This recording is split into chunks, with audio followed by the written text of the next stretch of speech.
Ito mga boss, mga scrap na to. Gagawa po tayo ngayon ng sarili nating diskarte sa pagdudugtong ng mga scrap na plywood na pwede pa mapakinabangan. Sayang naman kasi ang mahal ng plywood ngayon. Maliliit na to, ang dami nito. Sobra to doon sa ginawa ko na malaking bilhin. Susubukan ko dyan sa maliit. Hindi rin kasi aabot eh. Kailangan may dugtong siya na ganyan ng haba. 110 ang kailangan ko, 90 lang to. So ilan ba? 110 90 di 20 centi. I-try natin mga bossing. Gagawa ako ng sarili kong dugtungan. Yung mga maliliit lang naman to. Kapag uubra to, ito na yung gagamitin ko. Hindi na ako magtatabas. Sayang din yung mga plywood, dami oh. Dami dyan oh. Ayan, meron pa roon. Meron pa rito. Ayan.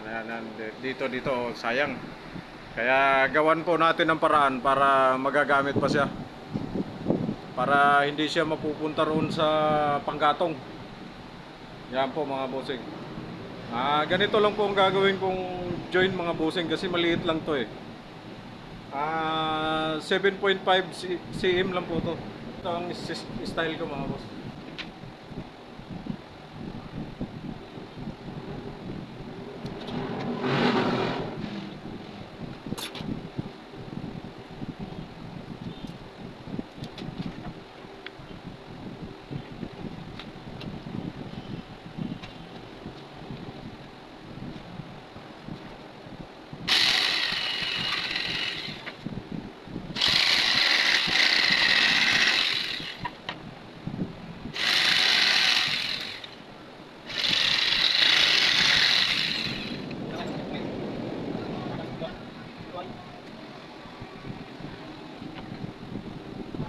Mukhang okay mga boss.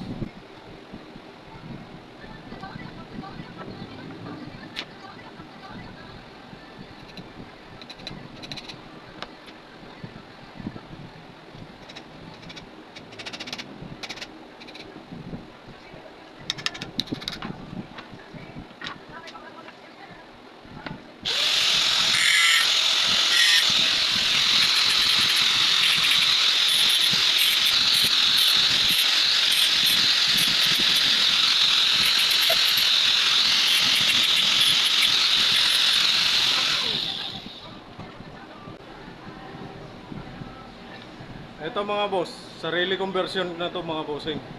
Siguro baka ma-perfect na ako dito kasi sarili kong gawa to eh. Sayang din kasi itong mga kahoy na to, mga lilito. Kaysa naman tatapon na lang mga bossing. Sa tingin ko matibay to.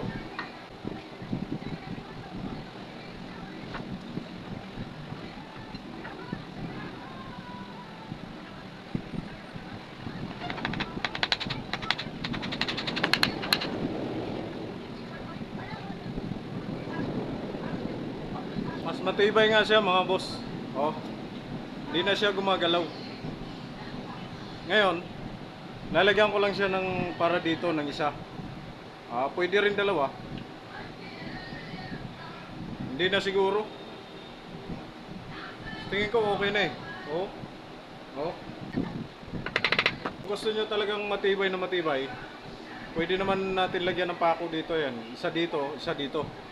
Ngayon, itatry ko mga bossing.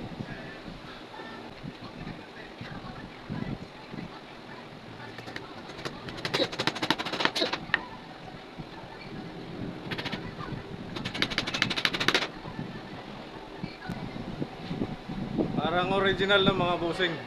Tingnan nyo. Oh. Yan. Yan ang isa sa tips ko sa inyo mga boss. Yung mga scrap nyo ng mga kahoy, pwede pala oh. Pwede, wala nang kagalaw-galaw. Yan. Magagamit ko na yung mga maliliit ko na mga scrap. Yan oh. Marami yan mga boss. Sayang naman. Mahal po yung kahoy ngayon. Plywood. 3/4 po yan oh. So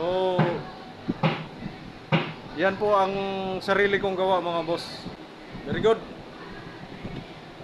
Legit na legit mga bossing. Oh, matibay.